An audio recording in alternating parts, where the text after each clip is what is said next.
big news of obviously the US election this week. Just in terms of how that could affect any Premier League clubs, I'm not sure how it could really, but maybe Everton was one that I thought, with obviously American ownership there, I believe Friedkin has made donations in the past to the Republicans. Is that something that could have any impact on things like the Everton takeover, or do you not see that? Well, there's economic impacts of a change of government, and also of a Trump government, and also how the market perceives a Trump administration and what that means in particular to the debt markets. Because of course we know that Everton are a club with quite a lot of external debt, and I think most of that debt is on floating interest rates. And if interest rates stay higher for longer, partly because of Trump's ideas economically, then that will have a cost to potential buyers and to Everton themselves. But I suspect that overall, people like Friedkin will believe that Trump is good for their business.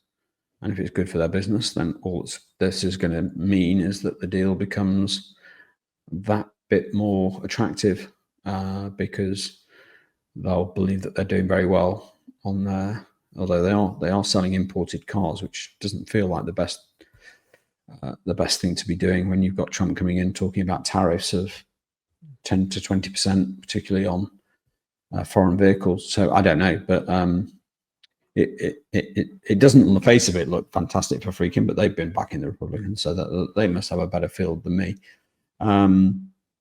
But I think overall, the what we've seen this week with the debt markets is that there is a fear around interest rates staying high for longer, and that is an issue for the entire European football game, because there are a lot of clubs that have got quite a lot of debt, and that debt is expensive, and if it stays expensive for longer,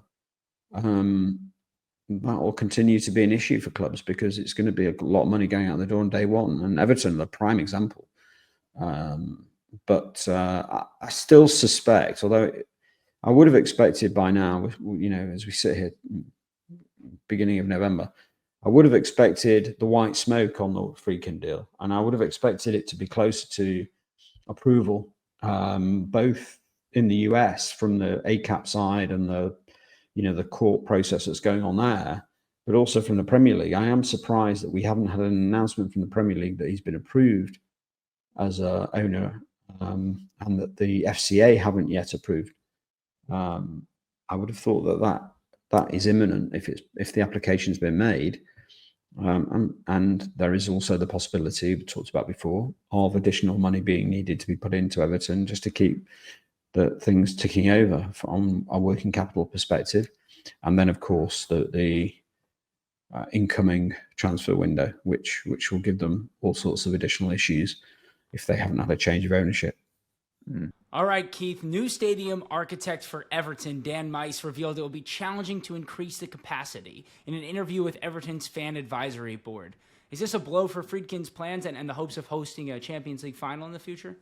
No, I think this is a story that's getting way ahead of itself. Look, we always knew that the site at Bramley Moor was going to be a difficult site to develop.